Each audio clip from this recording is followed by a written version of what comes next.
Olá, pessoal! Sejam muito bem-vindas e bem-vindos. Eu sou a Samara Teixeira, colaboro com os conteúdos do Lojong e nessa mini-aula eu quero guiar você a descobrir como usar a sua consciência para melhorar as suas relações.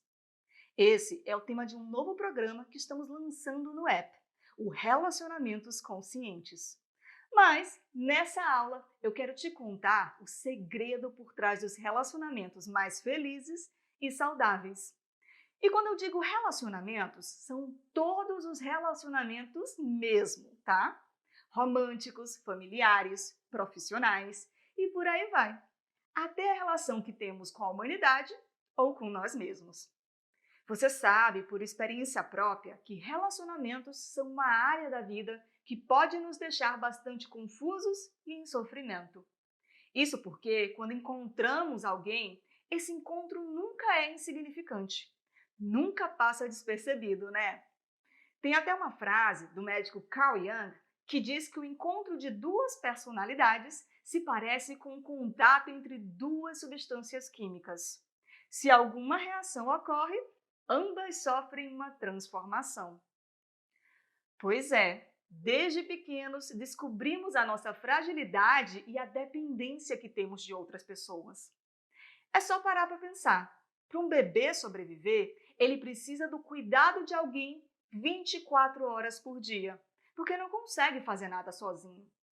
Até para se alimentar, que é algo essencial e básico em qualquer existência, esse bebê precisa de suporte incondicional. É por isso que, desde o início da vida, a gente vai criando um medo enorme de rejeição, da solidão, do abandono. É como se as outras pessoas representassem tudo que nos mantém vivos.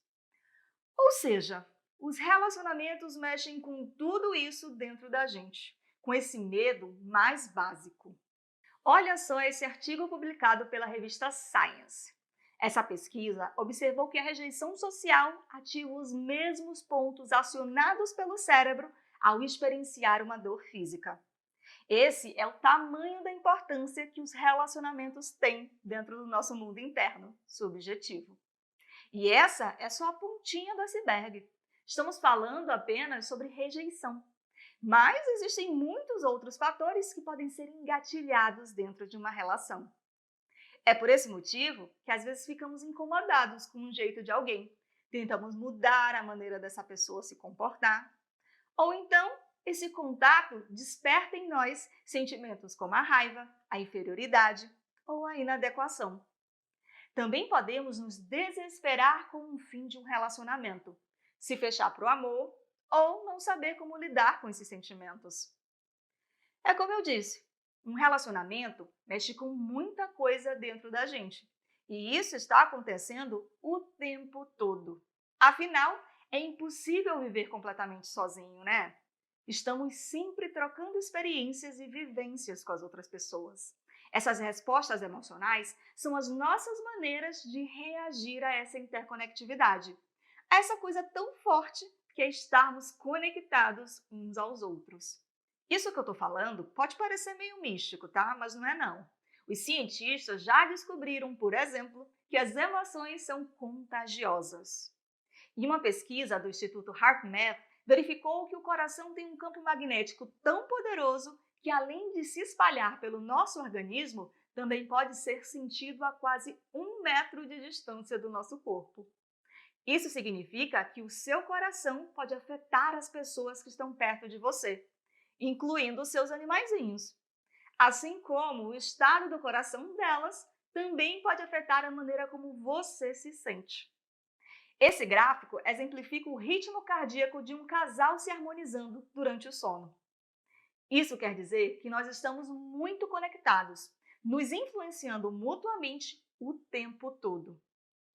É por isso que entender as nossas emoções é a chave para que consigamos cultivar relações melhores com as pessoas. Só que se voltarmos àquela metáfora das substâncias químicas e ficarmos simplesmente reagindo ao que sentimos, nos deixando guiar pelo piloto automático da mente, podemos autorizar que emoções como a ansiedade, o apego, o ciúme, a inveja e o medo governem a nossa vida. É por isso que, antes de mais nada, os relacionamentos são grandes portais de autoconhecimento e de transformação. Eles podem ser o start que nos faz sair desse modo automático de só reagir, reagir, reagir e passar para um modo mais consciente, o de responder. É assim que usamos a nossa mente para trazer mais bem-estar para a nossa realidade. Enquanto você não assumir essa missão, você continuará repetindo aquela história de que Relacionamentos são complicados e que seus relacionamentos nunca evoluem e sempre ficam num nível superficial. mas, se você reparar bem, são 4 as barreiras que costumam fazer a coisa não andar: a falta de atenção a nós mesmos e a não aceitação de nós mesmos. E se você se trata assim, certamente vai fazer o mesmo com as outras pessoas, o que nos leva às 2 últimas barreiras: a falta de atenção à existência do outro e a não aceitação da humanidade do outro. Resumindo, as nossas principais barreiras são, de um modo geral, a falta de atenção e a falta de aceitação. E é aí que nasce a maior parte das nossas queixas sobre relacionamentos ou sobre a falta deles. O professor de meditação Thich Nhat Hanh ilustrou essas 4 barreiras em uma história muito didática que eu vou contar para você. Ele explicou que em cada relação há 2 jardins, o nosso e o da outra pessoa, que pode ser o seu companheiro ou sua companheira amorosa, seu filho, sua mãe, qualquer pessoa. Em cada um desses jardins, você vai encontrar flores e ervas daninhas. Aquele matinho indesejado, sabe? Que vai deixando o jardim com um aspecto de mau cuidado e vai sugando a vitalidade do solo. No caso da mente, essas ervas daninhas costumam ser a raiva, o medo, a ignorância e o ciúme que existem dentro de nós. Às vezes, podemos até confundir esses venenos com o amor, mas eles são o oposto disso. Essas ervas daninhas são também os nossos padrões, crenças complicadas sobre o que é o amor ou sobre o nosso próprio valor, pensamentos que nos fazem acreditar que não merecemos o amor ou que ninguém presta. A lista é infinita. E o que acontece quando não estamos prestando atenção nessas ervas daninhas? Vamos permitindo que elas se multipliquem, até que em pouco tempo já nos perdemos no meio desse matagal. O nosso jardim virou uma mata confusa, o que dificulta encontrar o nosso próprio caminho no meio dele. Além disso, acontece outra coisa. Essas ervas indesejadas começam a ameaçar o jardim ao lado, o jardim da outra pessoa. É aí que a gente pode começar a azedar o relacionamento. É quando a gente acaba sufocando o outro com o nosso apego, com a nossa necessidade de controle, superproteção, ou então com a nossa falta de responsabilidade afetiva e com atitudes de desprezo. Por isso, antes de mais nada, a primeira lição para um relacionamento saudável é cuidar do nosso próprio jardim. Dar atenção ao que está acontecendo nele, aceitar as ervas daninhas que vão aparecer, mas não descuidar de nada. É bom lembrar que não temos controle sobre as escolhas do jardineiro ou jardineira ao lado, tá? Mas, em um relacionamento, tudo o que podemos fazer é cuidar do nosso próprio jardim. E como eu faço isso, Sâmara? Plantando uma presença que seja amorosa e consciente a cada momento. Com atenção ao nosso jardim, podemos seguir a trilha e ver até onde costumamos chegar quando nos sentimos abandonados ou com ciúmes, por exemplo. Depois, observamos com gentileza essa dor, reconhecendo que ela está ali, antes que ela empobreça o solo. Por exemplo, podemos assistir a raiva surgir com seus espinhos e venenos e então vê-la se dissipar diante da nossa observação atenta e cuidadosa. É assim que a gente cuida das ervas daninhas. E eu ainda nem falei das flores, né? O que são as flores no jardim da mente? São a compaixão, a compreensão, o amor. Quando cuidamos bem das flores, elas se multiplicam e fica muito mais difícil para as ervas daninhas assumirem o controle e se tornarem a maioria. E como a gente vai fazer isso? Vamos lá! Vamos perceber o que ativa em nós a ternura, a generosidade, ou qualquer virtude que seja necessária. E vamos regar essa sensação com água fresca todos os dias. Imagine que esse jardim é igualzinho a um jardim real. Esse equilíbrio não nasce pronto. Tem que praticar. Temos que nos comprometer em cuidar. Todos os dias ir lá, regar as flores e deter a proliferação das ervas daninhas. Esse é um trabalho diário. Ninguém nasce sabendo cultivar jardins. A gente aprende, desenvolve e, quando vê, acabou criando um lugar lindo, um refúgio para a alma, um espaço onde você se sente bem e que é bom ter por perto. Na prática, o que estamos fazendo é criando condições para o nosso cérebro entender o que ele precisa fazer. Qual caminho é bom para nós? Tem um psicólogo chamado Rick Hanson.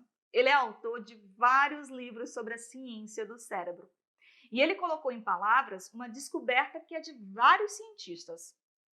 Ele escreveu que o segredo para cultivar qualquer recurso psicológico, como a compaixão, a determinação e a responsabilidade emocional, é ter experiências repetidas até que isso se transforme numa mudança duradoura da estrutura ou da função neurológica.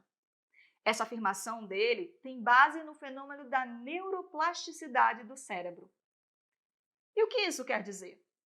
A ciência descobriu que o nosso cérebro se modifica e se transforma em resposta ao que ele experimenta repetidas vezes.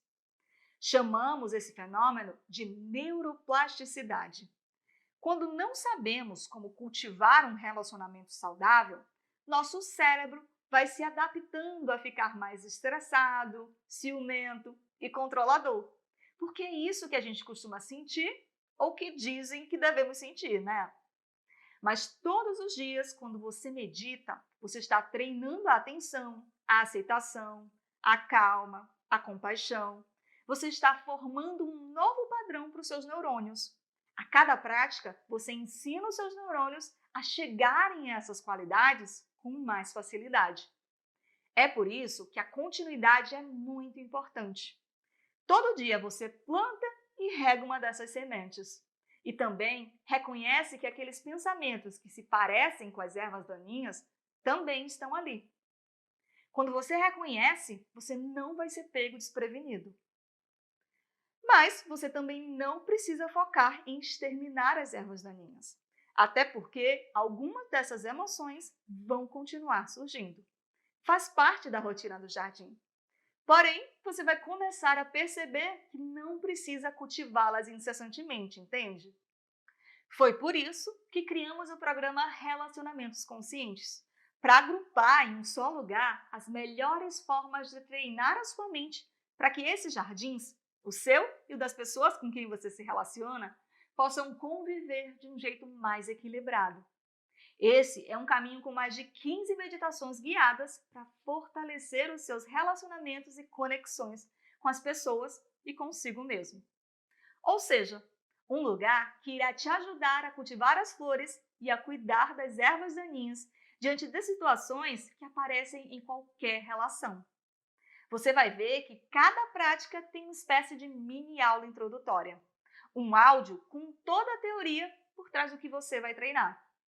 Para esse programa existir, teve muita pesquisa. Fomos atrás de diversas fontes, da sabedoria das tradições contemplativas sobre as relações, às descobertas mais recentes da neurociência. Então, ele é bem completo. Mas, apesar de ser bastante profundo, todo mundo pode fazer. Você não precisa saber o que é meditação ou já ter meditado alguma vez. Nem estar namorando ou em um relacionamento complicado. É para todo mundo mesmo. É uma trilha de exercícios que começa do zero. A gente pega você pela mão e vai te guiando nessa jornada. A maioria dessas práticas é individual, mas algumas são em dupla, para você fazer na companhia das pessoas mais importantes da sua vida. Deixa eu te mostrar como funciona. Ao todo, são 3 módulos. No módulo 1, usamos o poder da atenção para focar no nosso próprio jardim e entender o que está acontecendo nele. Só assim podemos começar a colocar ordem na casa, né? No módulo 2, vamos aprender a desintoxicar o solo com antídotos. plantando sementes de empatia, equanimidade, alegria, bondade, compaixão. Recursos que são fundamentais para um relacionamento saudável. Eles são como vitaminas que acabam neutralizando o ciúme, o apego, o medo, a raiva e a cobrança. No módulo 3, vamos pôr em prática a atenção ao outro, baixando um pouco as nossas defesas e nos abrindo à pessoa real diante de nós. Também há práticas SOS, para momentos de discussões, conversas difíceis e para lidar com términos de relacionamento. Enfim, tudo isso está no Relacionamentos Conscientes, esse programa que passou a integrar o catálogo do Lojong na versão Premium. Então, se você é assinante do Lojong, já pode aproveitar tudo isso, treinando todos os dias e vendo as suas relações mudarem para melhor. E se você ainda não é assinante, eu vou deixar um link para você entrar nessa comunidade e descobrir como é viver o melhor dos relacionamentos. É isso que eu tinha para compartilhar com você. Cuidar do nosso jardim é um treino de atenção e aceitação. Então agora é uma questão de praticar e manter a continuidade. E logo, logo os resultados começarão a aparecer. Você vai sentir e as pessoas ao seu redor também. Muito obrigada pela sua atenção e eu espero que você comece a cuidar do seu jardim, hein? Boas práticas! Tchau, tchau!